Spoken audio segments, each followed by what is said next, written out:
Welcome to Pucked Up Hockey Moms, where the arenas are freezing, the group chats are unhinged, and the parenting, well, let's just say we're doing our best. I'm Amanda, hockey mom, chaos wrangler, and proud captain of the Bad Mom Squad. And I'm Brittany, mom of three, two who play hockey, expert at juggling carpools, cold coffee, and the occasional emotional breakdown in the arena parking lot. We're here to spill the tea on what it really means to raise hockey kids, from politics in the stands to mental health, bad calls, and everything in between. No filters, no fluff, just the truth.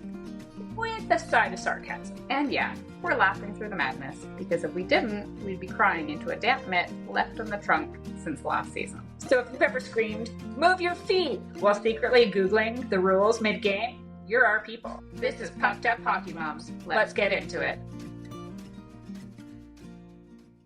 Welcome back to another episode of Pucked Up Hockey Moms, and we're doing the Sports Mom Playbook series with another author.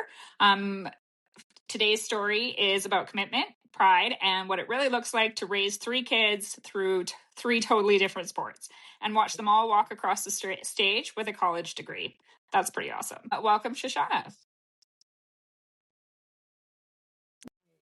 Yeah. Well, I know that sports mom world isn't just about hockey, though many of my listeners, we're pretty self-absorbed and we think hockey is the only sport.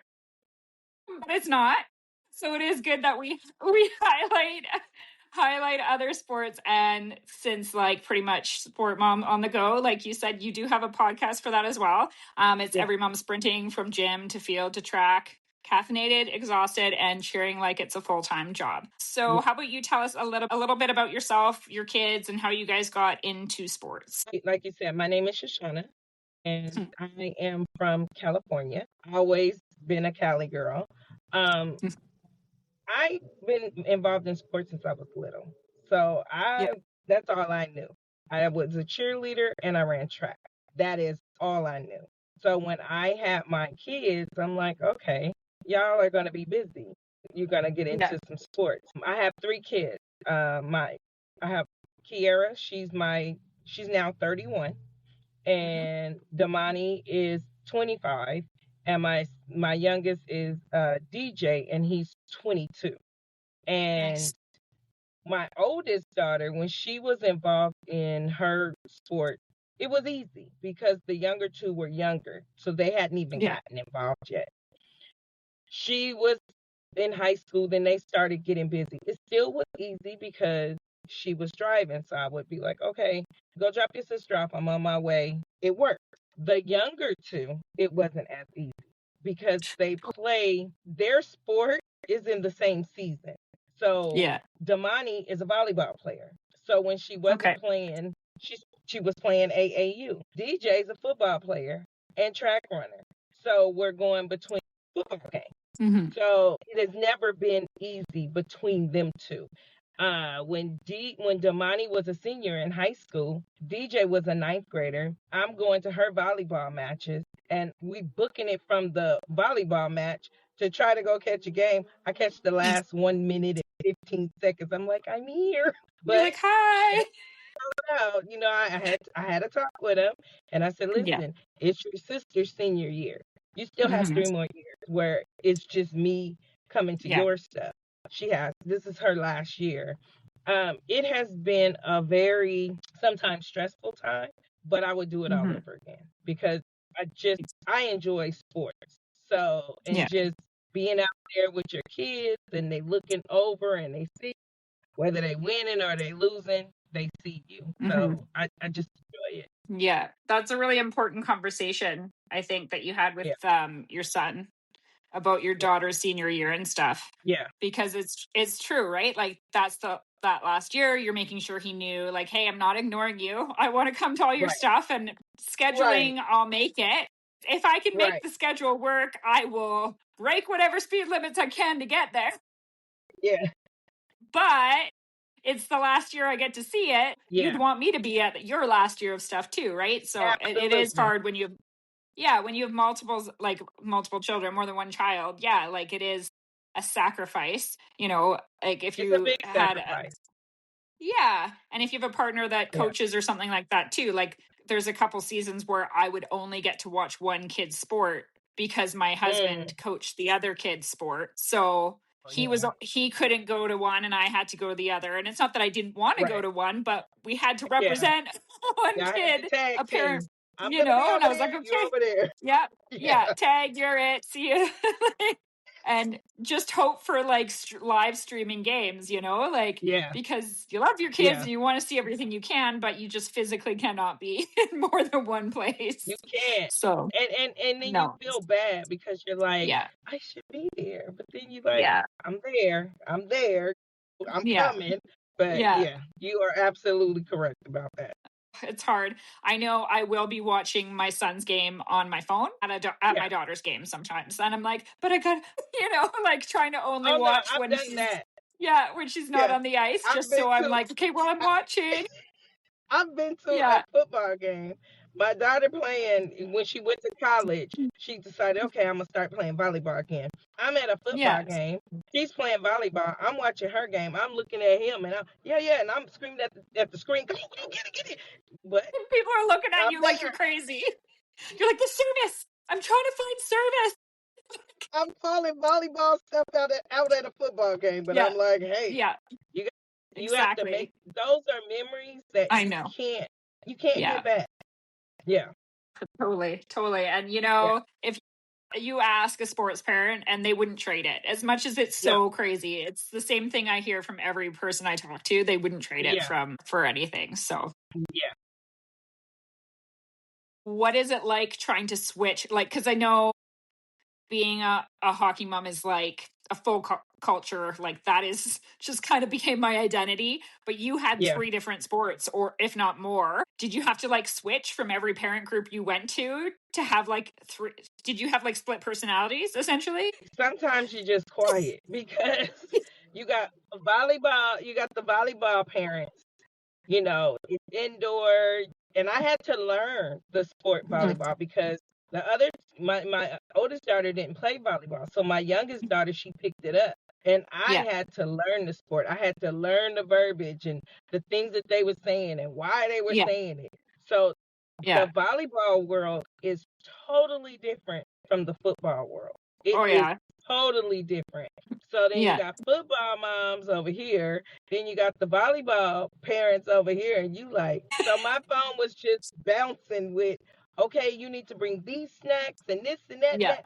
Okay, who's going to do this? And I'm like, well, I can't do it because I'm over here, but I can send the stuff, So I tried to wear as many hats as I could in supporting them the best way that I knew how. Yeah, that's totally hard too, right? Because you don't want to be like, oh, well, I'm just like the non-existent parent that doesn't help with any of the activities. Right. But that's not the plan.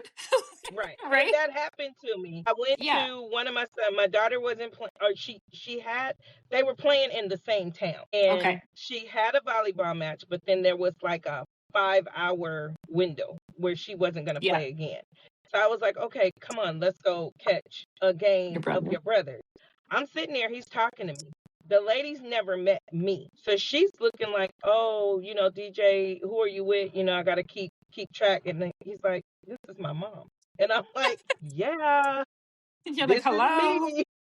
I birthed him. Yeah, she's like, oh, I'm sorry. I'm like, yeah, I know. I get it because I can't be in 2 places at one time. And she was like, I apologize. And then after watching this game, I go, girl, we got to go. Because now we got to book it to your game. Yeah, I'm out. Got to go.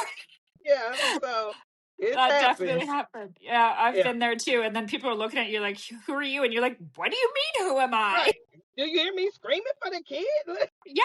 I see my kid all the time. I don't know what you're talking about. I just don't know who you are. Right. Don't you look feel at guilty. Somebody, you trying to make me feel some type of way because I'm Yeah.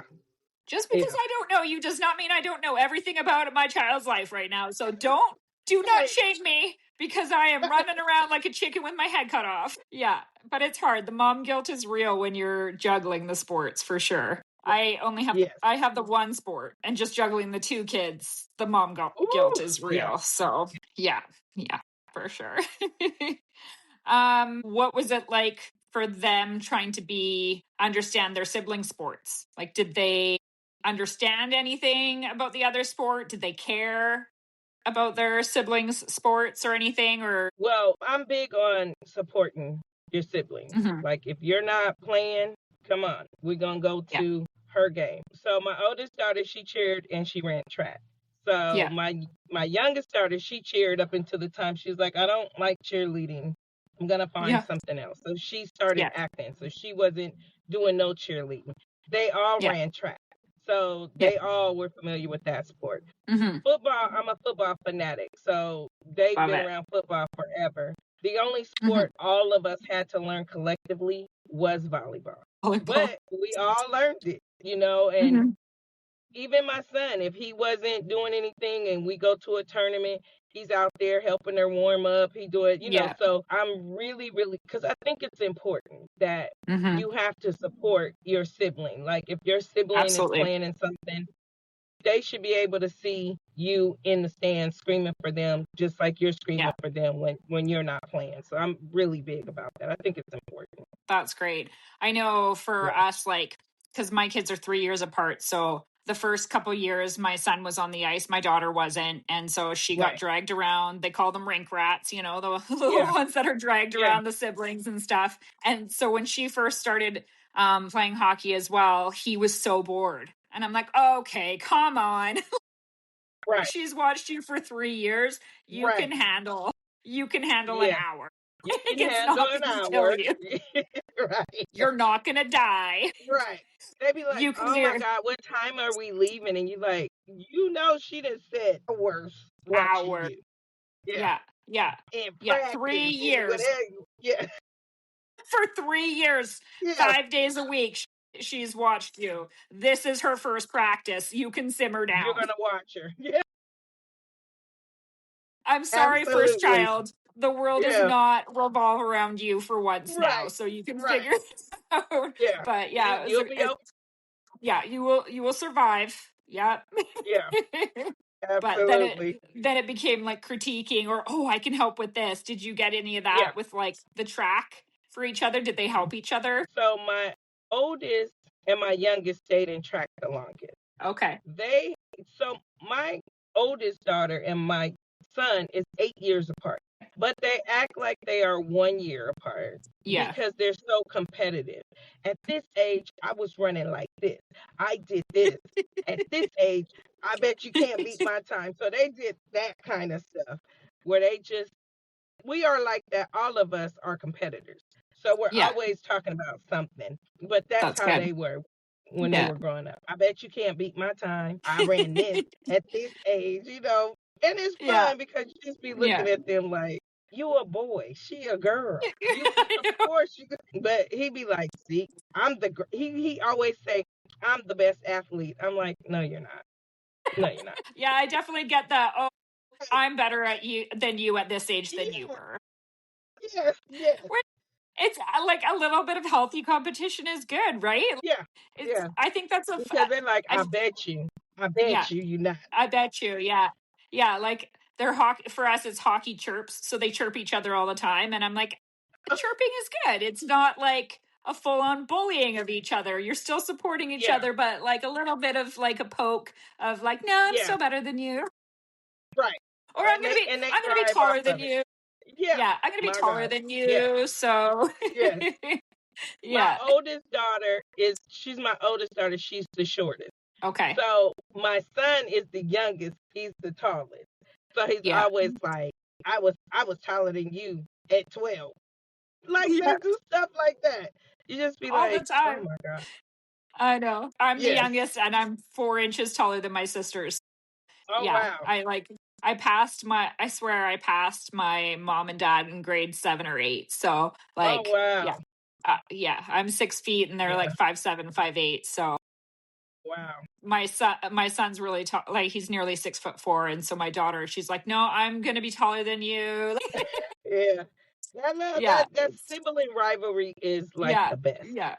I like it. I'll take it. I'll take it because they're still talking to each other and they're not hiding in their rooms, ignoring each other, right? Absolutely. Yeah. Absolutely. Yes. Oh man. So what is the cheerleader culture like? Because I didn't even know we had cheerleading on the island, like until a coworker's daughter was doing it. I was like, what? We have cheer here?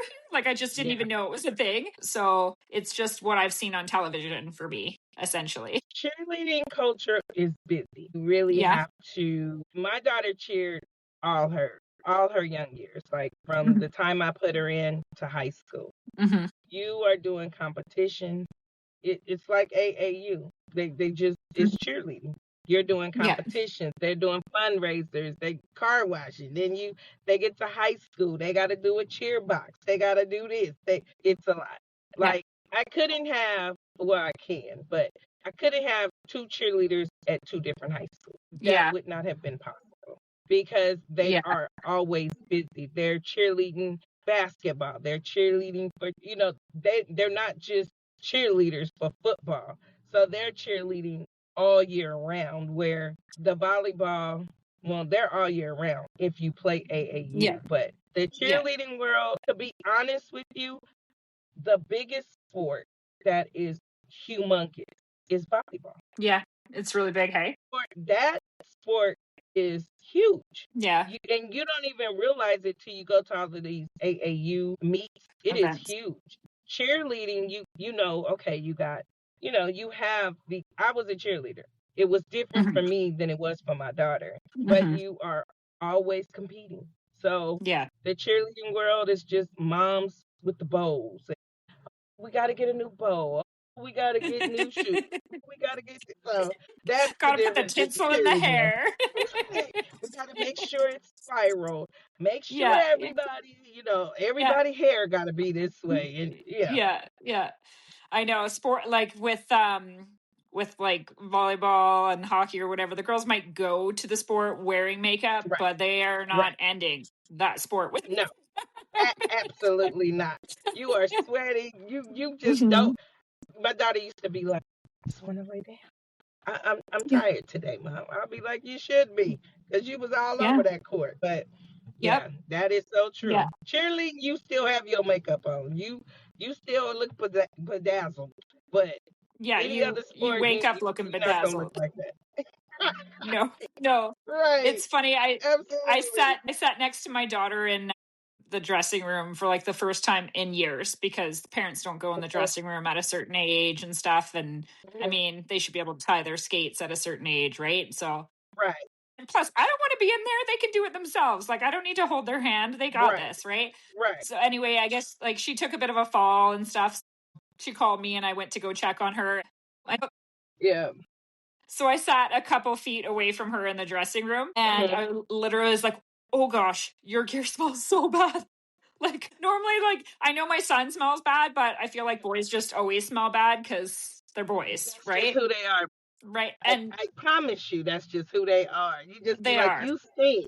Yeah, you stink. But I don't ever remember being in high school as a girl and being like, oh, girl, you stink. Like, I just don't remember. With my son, it is so funny you said that. Even my daughter. Yeah. I would just open my trunk, put your stuff in the trunk. Yeah. Like her knee pads, I would be like, this smells awful. So funky. You washing them, and it's still stinking. You like, oh my God, I gotta go get you some more knee pads. And I would just tell my son, just take your stuff off and put in the trunk, because it stinks. Yeah. And he's like, Mom, it's just football. It's the tape. It stinks. I don't care what it is. It stinks. Their socks can walk by themselves. They're like straight up. You like, this is ridiculous. I'm a human, like, and here we are thinking you need to work harder, you need to do more. Then you smell them, you're like, oh, dude, you worked hard. Like this, get in the car, like, and you just be like, where is this smell coming? I know, and I have an SUV, so it's an open trunk, so I can just like, but the hockey bags are so big, they're so bulky, and so sometimes it contains the smell. But if it sat in the car for a couple hours, you're like, oh God, you're killing me. But like, why somebody didn't roll that window down?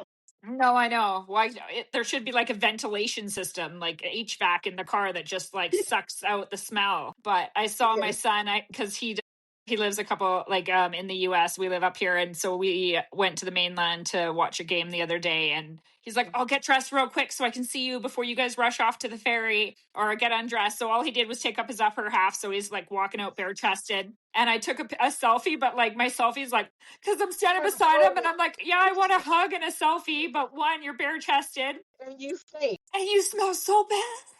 And then he wanted to give me a hug because he misses me. And I'm like, yeah, I love you, buddy, but get the hell away from me. Like, you smell so bad.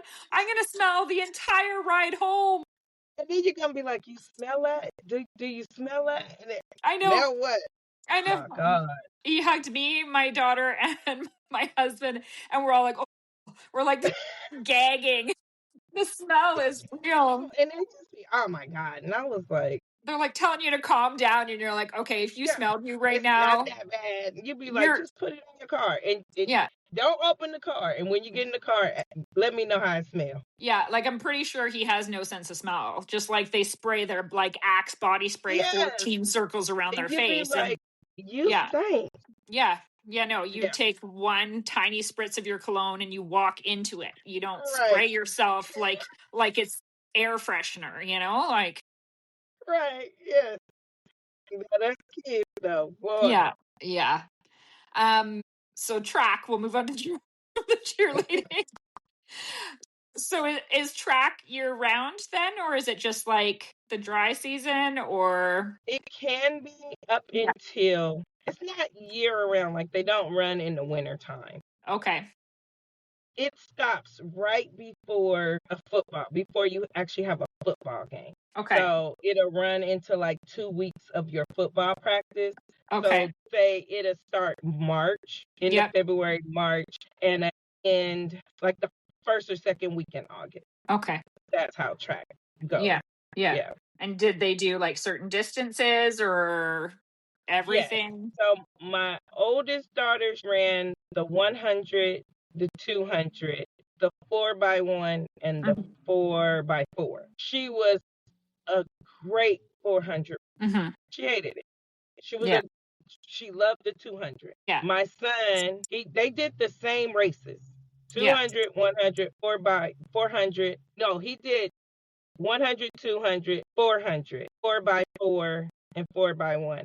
And he was good in the 400. Like, he ran it with ease. And that's where their debates come in at. Because he'd be like, at this age, I ran this. And she was like, you need to check the record books because I still hold the record. He'd be like, Mom, really? And I'll be like, I ain't even said nothing. I'm just sitting here listening to y'all. Yeah, I'm neutral. Right. I'm not, I haven't said a word. But yeah, that's the races that they ran. And when my youngest daughter did track, she didn't like the field, the running, the 100, she didn't like those. Yeah. But she was fast. She just didn't like it. So she did long jump and high jump. Okay, nice. Yeah. She just like smashing people with that volleyball. Yeah, because she's tall. She's overhand spike. Once she realized with the volleyball, I can hit people and I'm not going to get in trouble, I like this sport. So should have put her in hockey. She probably would have knocked somebody's teeth out. Yeah. Because I know that sport is brutal. Yeah, but the girls do it with a smile. It's so funny. Like, not with a smile. Like, we're going to show you. Yeah. No, like my daughter has big blue eyes and big long lashes. She'd be like 6 years old and run into a kid like a bowling ball into the pins. And she'd look at the ref and just smile. Bat her eyes. Yeah. I didn't mean to. Yeah. Or she'd wait for a penalty because she was so excited she got a penalty and the ref's looking at her because she's smiling and he's like, oh, it must not have been you. You're excited. She's like, where's that penalty? Yeah. Like, I'm not getting a penalty? Like, no, you're not getting a penalty. Yeah. But it's very, I don't know. It just, when my kids got, like, finished high school, I felt lost. Like, I ain't got nothing to do. Like, I'm sitting at home. It should not be at a practice. It's different. It's different. What do you do? I've been dreading it. Like, my son moved away. Like, he spent last school year away. He's away this year. I'm anticipating my daughter's going to want to move soon too. And that's why I started the podcast. Because I'm like, oh gosh, I'm going to have to start to do something because I am used to being busy. So different. Yeah. Like, you lose yourself. It's not a bad thing, but you lose yourself. You lose the thing right? Where you're used to, okay, Monday through Friday, this is what I'm doing. This kid got to be here, this kid. And then you have that 1 week where you're like, this feels so good to just relax. Yeah. And then you be like, the second week, ain't got nothing to do. Now you going, if your friends got kids that's still in high school, now you going to their stuff just so you can feel like, oh, this is, okay, I'm back to normalcy. You know, it's like you got to learn how to have fun again or how to do things again without the practices. I know, because you get so ingrained into their sport, it becomes your identity. All your friends or their friends' parents, because Absolutely. That is the only time you get a life is on tournaments or in travel, like whatever that's you're doing. Friend. They're so intertwined, and the kids all have to get up at the same time tomorrow. They their weekends are the same outline, so you're hanging out with the same people because their kids are doing the same thing. You can't I have friends that are only my summer friends because there's no hockey in the summer. Okay, we're gonna hang out. As soon as August 1st hit, I can't do anything. I miss so many things. Exactly. I miss so many family functions because I may be one kid is here, one kid is there. I can't make it. I used to say sorry so much, like I'm sorry, I can't make it. And so when you can't not go to an event, I was like, as long as my kid is participating and I'm able to make the event, that's where I'm gonna be at. Yeah, I choose my child's event. I am not sorry. I am not sorry that I'm choosing my child's event. Right. That's where I'm supposed to be at. Like, yes, that's me. Yeah, all day. Most of our family understands that. Like, I have a few extended family members and stuff that are like, "Hey, we never see you." I think they get it, but it's just more a matter of they still want to see you, right? And you're like, "Well, I'm sorry, but this kid's here and this kid's there, and then we got to get here, and then my husband's coaching, and you're like, I can't not be there." That's right. Yeah, totally. So they all went to college. Did any of them get scholarships for sports, like athletic scholarships or anything? So my son did for football. Yeah. Amazing. The girls, no. My oldest graduated from Bennett College, which is a HBCU. And then my youngest daughter graduated from UNLV. Nice. So he was the only one that got it, but by the grace of God, their college is paid for. Yeah. They're good. Yeah. And they all graduated college. What an amazing feeling. Yes. That by itself is, you tell your kids, okay, go to school, but it's such a great feeling just to know, okay, you did it. You did it. I always say, use them how they're using you. If they're using you for the sport, use them for the education. Don't be like, oh, I'm just here because I'm playing. No, use them how they're using you. Yeah, absolutely. Yeah. You get the most out of your experience. Capitalize on every single opportunity you have, and you will have the least amount of regrets in life. That's right. Make some contacts, make some connections, because you never know, that connection may be the next Bill Gates in a sense. Absolutely. You just don't know. Yeah. You never know what opportunity you're missing, and you absolutely. If you don't capitalize, what are you missing? What could have happened if you gave everything at that moment and took advantage of everything along the way? So absolutely.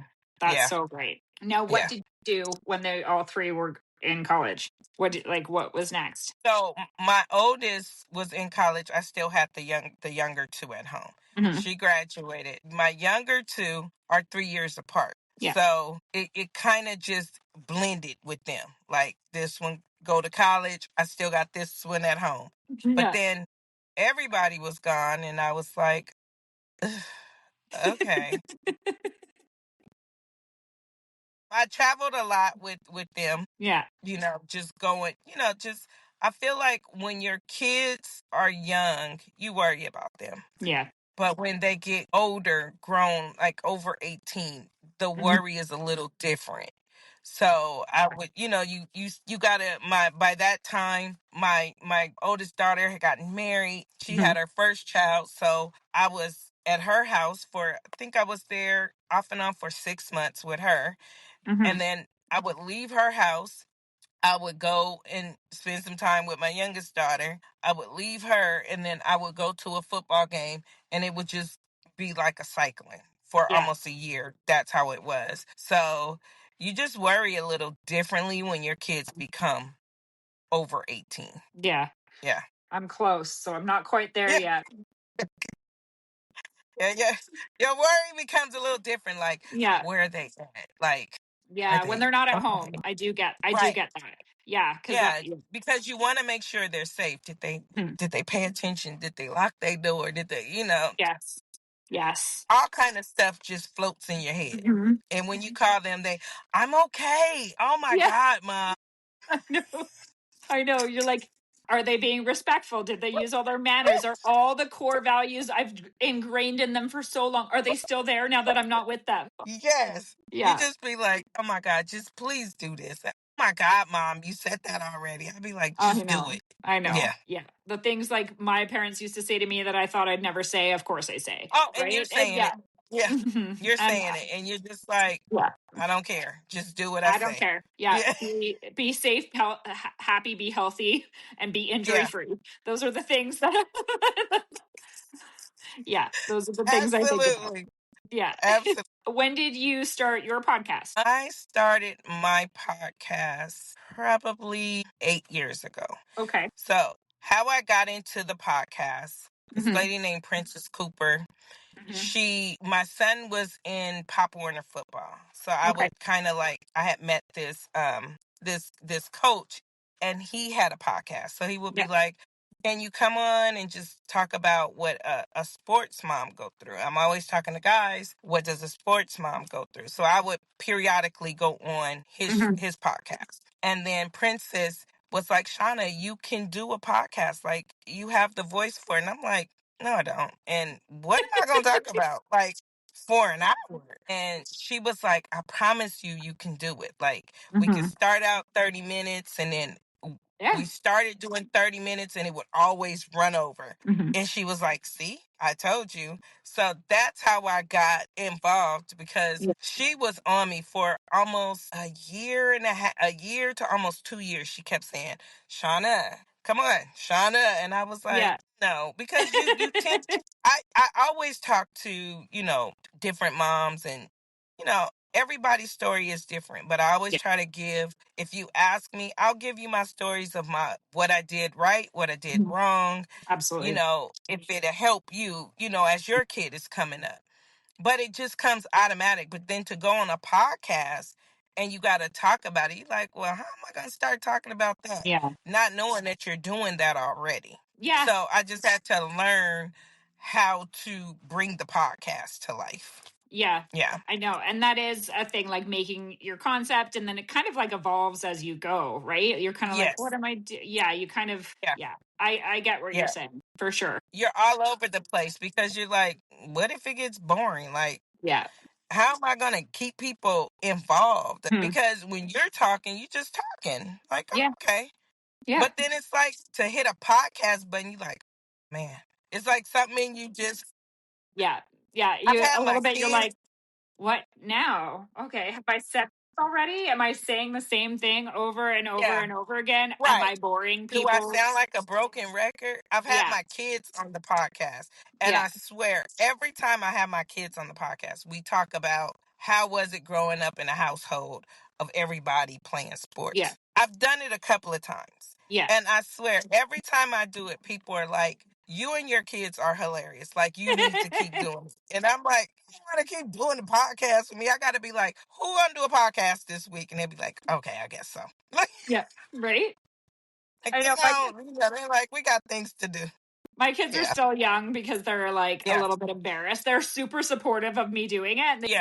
I think they kind of quasi think I'm a modicum of cool. Yeah. Kind of, you know. They don't want to tell you, like, they're not going to cool, really. We don't want to tell her she's cool. Yeah. Yeah. They support it. They're super supportive. Like, and they say their friends will ask about it. So then they're like, oh, my friend asked if you said that they want to do that. Right. And I think that's really cool. Yeah. Like, my son came on for a little bit because I had to talk about like hockey slangs, and I said he could say whatever he wanted, no filter. And then he started talking about moms and sisters. I was like, nope. Like, you're done. Yeah, You're no, done. sorry. It's a He's wrap. like, you said I could say whatever I wanted. I was like, yeah, Right. moms and sisters are off limits. Sorry. Right. Yeah, that's how my kids. So I just be like, never mind. Yeah. So, Absolutely. but my daughter's 14, so she's still a little bit like, she's got some good self-confidence, but not quite enough to be on the podcast. So eventually. Yeah. But that's dope. My husband's pretty entertaining for the most part. Because he doesn't have a filter. So you be like, honey. Yeah. And don't it's okay. Say that. Yeah. And you know what? I'm like, I'm not editing that. Yeah. Now when they see you, they gonna notice what you said. Yeah. I'm like, no, they need to know what I see. And this is hilarious. Right. And I might get canceled, but that's fine. It's entertaining. Yeah, so it's okay. Yeah. Yes. Yeah, exactly. Absolutely. Yeah, no, it's funny. Like, I think the candid moments with family and stuff, like it's that we best. might see as boring, it's actually, most people like it because it's real. Because everybody was like, oh my God, you and your kids are hilarious. And I'm like, we were? Yeah. And they're like, you guys are hilarious. And how they talk about how you was like, everybody grab something, get in the car, let's go. And they was like, we were still eating. And she was like, just grab something and let's go. We're going to be late. Yeah, put it in your mouth, get in the car, let's go. That sounds like my mornings. I'm like, I'm sorry, that doesn't need to be heated. You could just have bread. Right. It's fine. Just come on. Hurry up. Yes. I'm not waiting for you.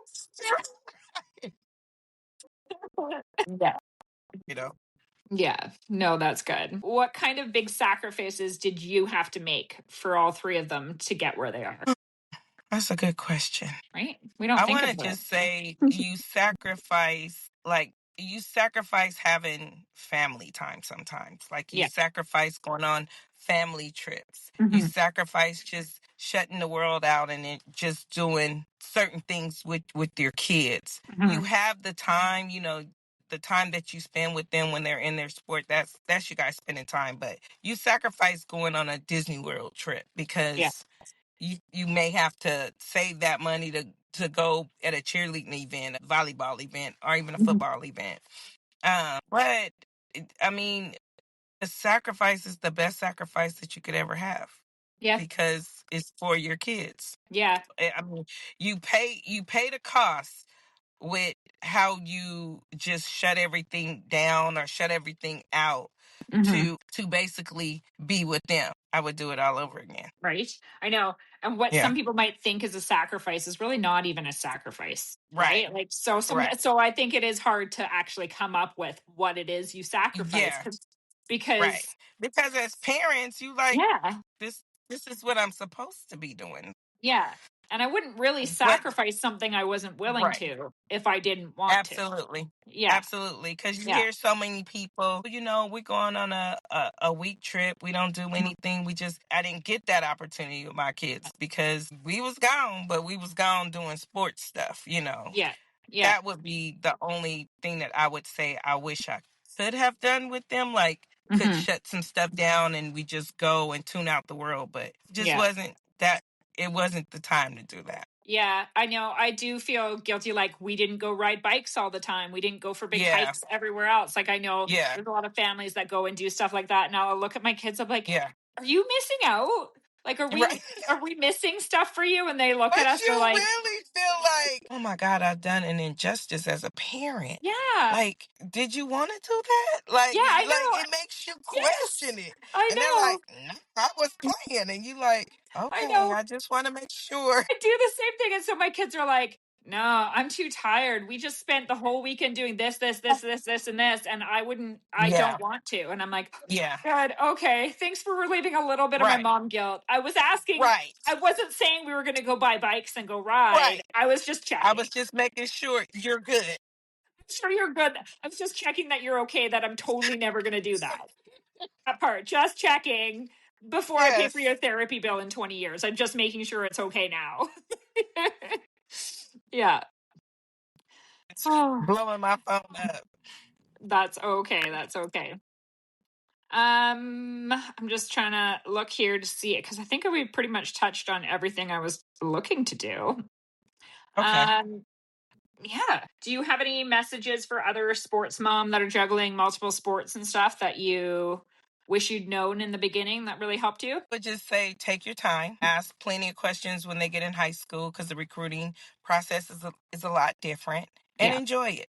Like, don't feel some type of way because your time is spent being that parent and you can't do everything with everyone else. Enjoy the time that you have with your kids. Absolutely. That's great advice. I totally agree. Yeah. I just love that we're in an era where we're starting to highlight more about how behind like every athlete, there's a mom. It's that mom working her ass off. Like scraping shit you off know, there's dads too. Let's go.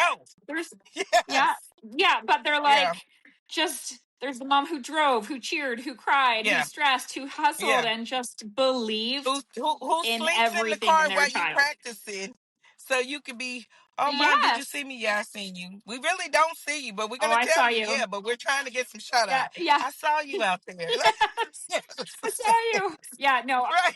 I totally always miss my kid's goal, and thank goodness it's always been reported.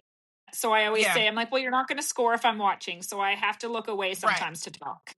Yeah, but I got it. But I got it. It's recorded somewhere, and it's like you have a legacy. But yeah, absolutely. Thank you so much for coming on the show. I will. Thank you. Put a link out again to the Sports Mom Playbook that you're one of the authors in, which I think is a great collaborative project, as well as your podcast, because I love that you have a Sports Mom on the Go podcast. So we'll put a link for that in for the listeners as well.